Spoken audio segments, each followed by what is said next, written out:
Don't go on an African safari if you do not have enough money.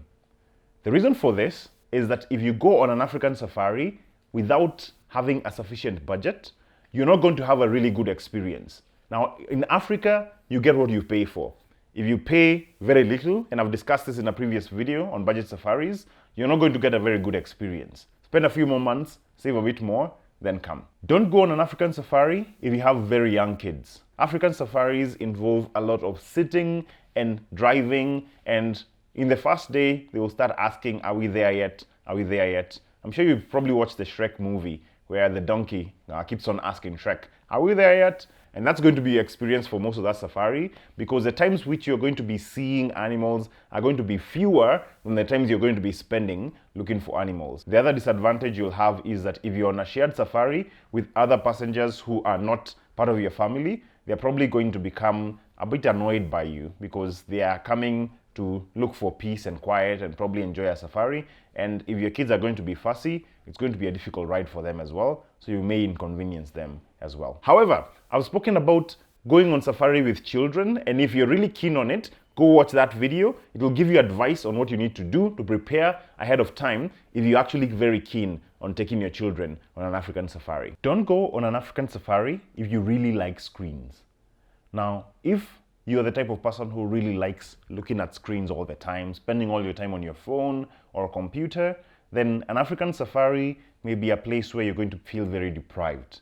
Now, African safaris are in the great outdoors, in the wilderness. So that means that there's very little cell reception, there's no Wi-Fi, and the connectivity is really bad. And so if you're the type of person who would really crave the internet all the time and you can't do without it, then don't go on an African safari. But if you're trying to quit the habit, an African safari may probably be the best thing for you. Don't go on an African safari if you don't like this video.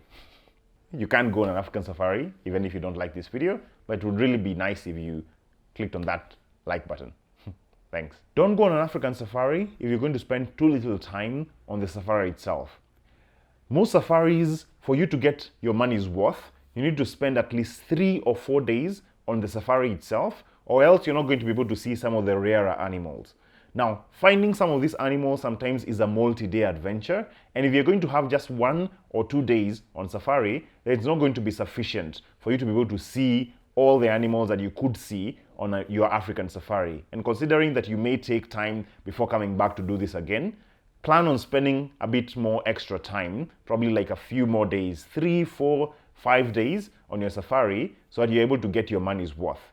If what's causing you to take a short safari is money, goes back to the first point. If you don't have sufficient money, save a bit more, come probably during the low season when the prices are not very high, and spend enough time on the safari itself. Do not come on an African safari if you do not intend to keep an open mind. For most of you, it's going to be the very first time you're coming to Africa or leaving your own continent. And the things you're going to find in Africa are going to be both surprising, exciting, different from what you're used to experiencing. And if you do not plan on keeping an open mind, you're not going to really enjoy yourself as much. Things will not go as planned.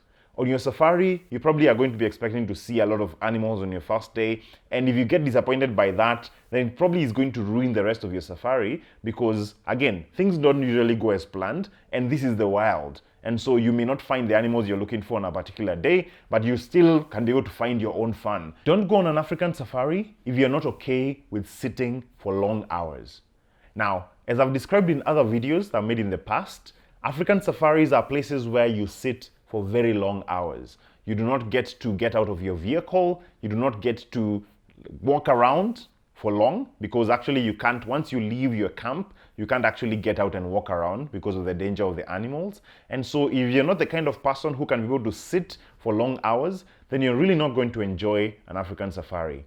You're probably going to be spending close to 6 or 7 hours seated or standing and in that vehicle. And if you're not the type of person who would enjoy that or who would at least tolerate it, then it's going to be quite an uncomfortable ride for you. Now, the other point is connected to this as well. Do not go on an African safari if you easily get car sick. The fact that you're going to be spending that much time in the vehicle means that if you're the type of person who gets car sick quickly, then you're really going to have a rough experience. Most of your day is going to be spent in the vehicle, and the vehicle is going to be moving, and the roads are not going to be very easy on you. So they're going to be rough, and you're going to have a lot of bumps along the way. And if you're the type of person who gets sick from that kind of experience, you either need to find a way of managing it before you come, and if there are ways of managing that, or don't choose an African safari. Choose a different experience for you, because you're most likely not going to enjoy it. If you're planning on going on an African safari, then you need to see this playlist. It contains loads of information on what you need to do to prepare for your African adventure, and you'll be happy that you watched it. Until next time, keep traveling.